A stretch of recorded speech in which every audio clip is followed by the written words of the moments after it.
It's a 3D Vision Pro window in, well, I'm actually in layout, but this is modeler. The way I did that was to make this always be on top. And I do that by using WinRoll. I shift and right click here. That will keep that always on top. But actually,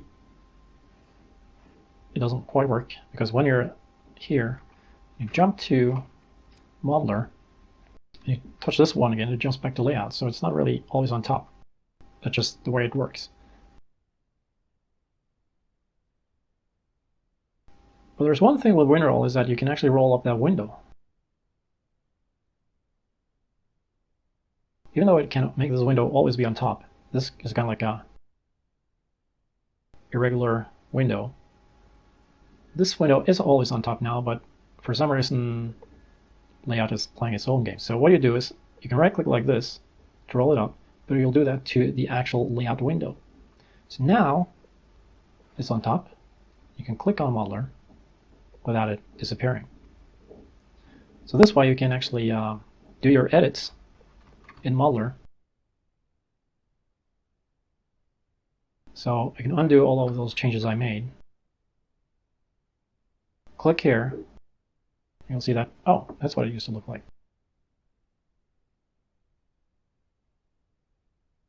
Yes, you can actually tweak stuff in modeler.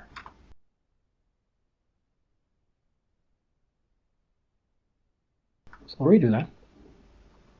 Click here again to see the change.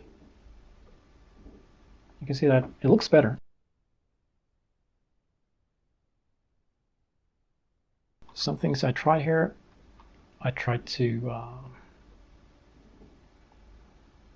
in order to make a bit more detail here, I had to make this one. Actually, I can just dissolve this one like that. Go back here. So that works. Okay, take this one, dissolve that one. This is how the geometry used to be. So this is a morph. This finger morph. And you can add more if you want to. Currently just added one. So this is using Joint Morph Plus. Anyway, to look at the base, we'll just click on the base. And it's down here. Can't really show you right now, but in the morph mode, click on the base in the roll. In the roll down.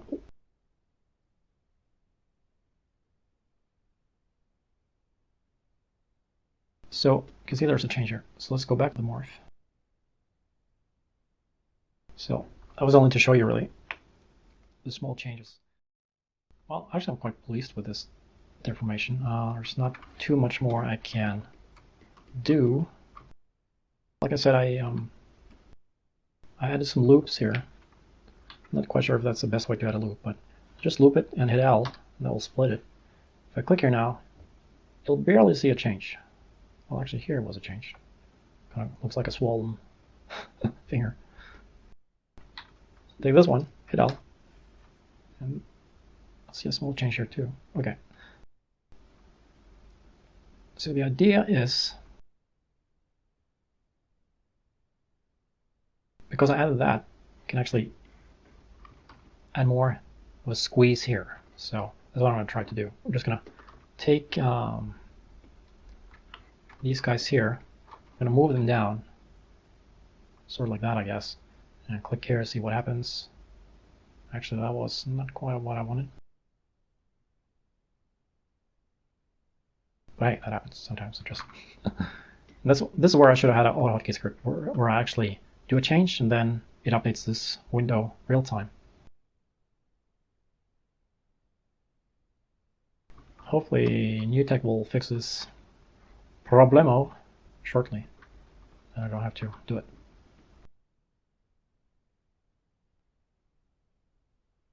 Let's try to move these guys a bit down.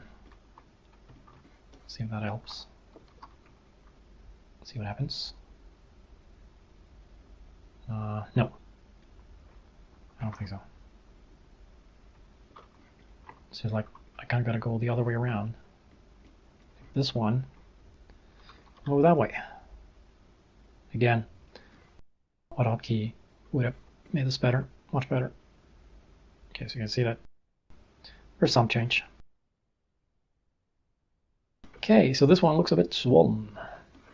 We don't want that. So I guess I'll just move this one slightly down. Yeah.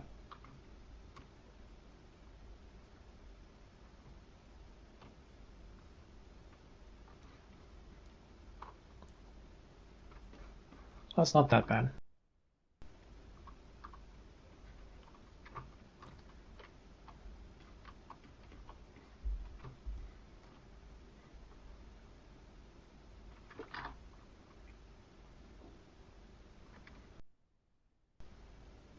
Okay, something like that. And like this maybe.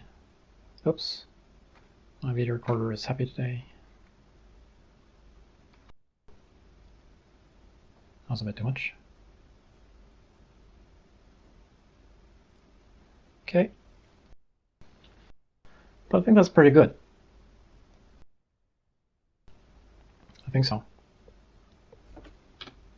So there you go. That's how you can do that.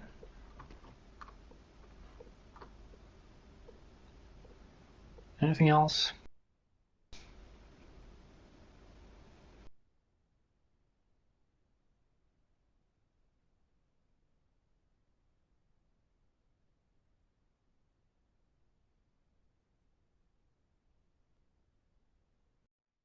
Use image maps to tweak this further. And I'm sure that's what Chris Jones has done. Because there's a limit to how much information you can get into this sub-D model. And you can't really get that nice crease here, for example, without it pulling something else in another direction, and then you're going to lose one way or the other. For high detail stuff, you might very well want to create image maps. But that's another story. Quite another story. Much more time consuming.